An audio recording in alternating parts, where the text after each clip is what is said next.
I'm Matthew Handley. Join me on Saturday mornings as we take a look at our community and world from a Catholic perspective on Michigan Mornings Saturday. We'll discuss local news, touch on our weather forecast, feature interviews and original content, plus take a look at the best segments of the week from Ave Maria Radio. Michigan Mornings Saturday begins Saturday, July 18 at 8 a.m. on Ave Maria Radio. Good morning, Ron, and good morning, everyone. It is Tuesday, July 14th. Here's what's happening. Lindsey Graham's sister will fill his South Carolina Senate seat until the end of his term after his unexpected death.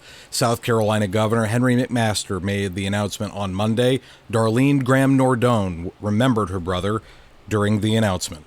My brother was the most amazing person, outstanding leader, and just a genuinely good man. He was kind and considerate and loved by his family dearly. Graham had been running for re-election in November, and the South Carolina Republican Party will be having a special primary in the coming weeks to determine who will replace him on the ballot. The U.S. has conducted a third consecutive night of strikes against Iran. President Trump spoke from the Oval Office following U.S. Central Command's announcement of the new strikes. They want to make a deal. They came back. We made a deal 2 days ago, and they want to make a deal. They've been negotiating for 47 years, but nobody's ever hit them militarily. We're hitting them very hard. CENTCOM said in a post on X that these strikes were at the direction of President Trump and will continue to degrade Iran's ability to, quote, attack innocent civilians and commercial shipping in the Strait of Hormuz. This comes after President Trump says he's reinstating his blockade of the strait. In a post on Truth Social, Trump said the waterway is open and they are only stopping Iran's ships and customers from entering or leaving. The Society of St. Pius X is appealing its excommunication. The group, which ordained bishops without prior approval from the Pope, an excommunicable offense in canon law, released a statement yesterday saying they appealed the ruling to the Dicastery for the Doctrine of the Faith.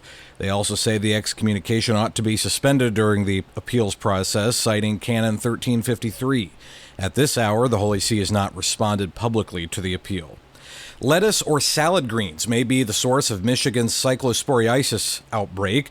Dr. Natasha Bagdasarian, the state's chief medical executive, says that information has shown lettuce as a common product that regularly comes up in investigations.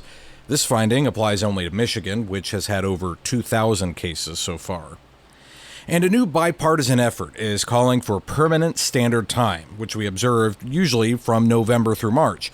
The bipartisan Sunshine for Our Kids Act of 2026 was introduced by Democratic Congresswoman Mary Gay Scanlon and Republican Congressman Pat Harrigan last week.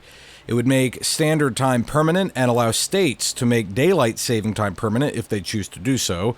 Congress is already considering multiple daylight saving time related pieces of legislation, and it is unclear if this latest measure will rally the support needed to be passed.